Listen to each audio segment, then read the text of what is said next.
दुनिया तो आप बनाए, तो आसमान ठाया, धरती तो विछाई। हर चीज तुझी आवे, दुनिया तो आप बनाए, तो आसमान ठाया, धरती भी तो विछाई। हर चीज तुझी आवे, दुनिया तो आप बनाए, तो आसमान ठाया, धरती भी तो विछाई।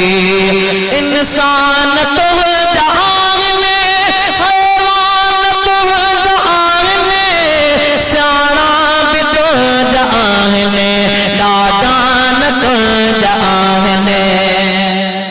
सुभान अल्लाह, दिल दी मोहब्बत सा जागी जागी करके सुभान अल्लाह। इंसान तो जहान में, हैवान तो जहान में, सियाना भी तो जहान में, नादान तो जहान में। तुझी नजर आ सब पे, तो खान का बुझाए, तो आसमान ठाया, धरती भी तो विछाई। हर चीज तुझे आगे, दुनिया तो आप बनाए, तो आसमान ठाया, धरती भी तो विछाई।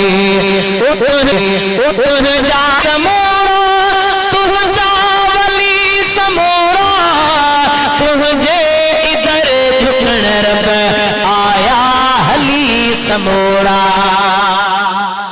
तुझ जा नबी समोरा, तुझ जावली समोरा, तुझे इधर झुकन रब आया हली समोरा।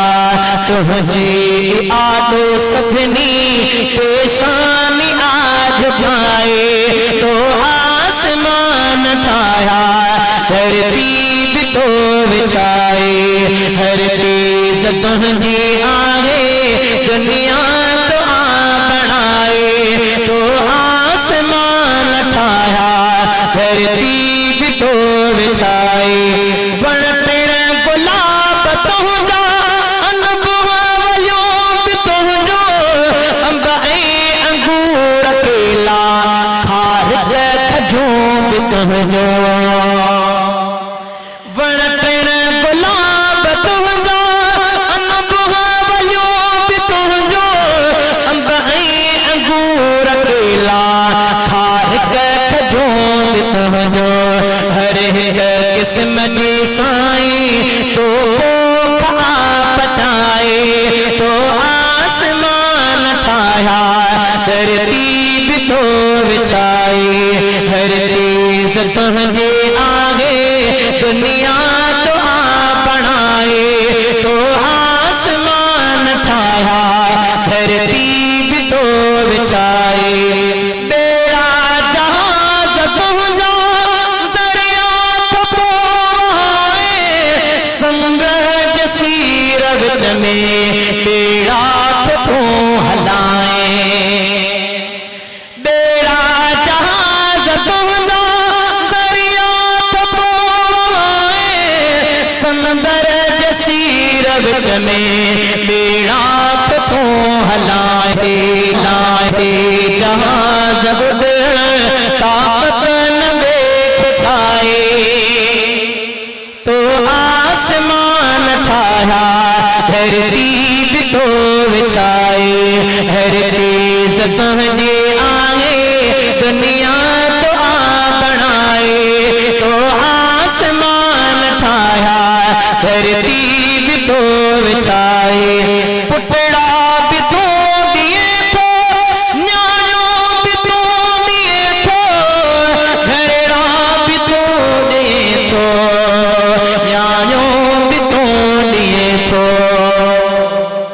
ओ पुटड़ा भी तो दिए थो, न्यायो भी तो दिए थो, घरेड़ा घर धियायो, रानियों भी तो दिए थो। खंड तीर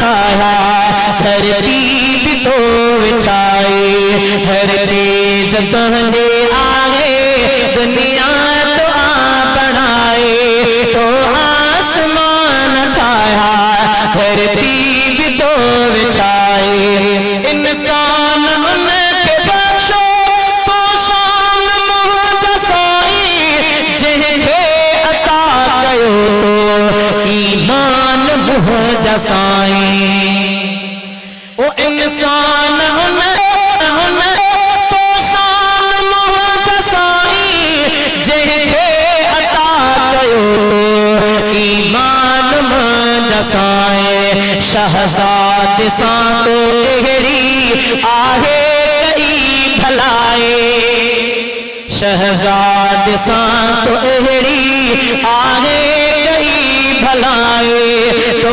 आसमान ठाया धरती भी तो विछाई हर चीज पहले आए दुनिया तो आ बनाए तो आसमान ठाया धरती भी तो विछाई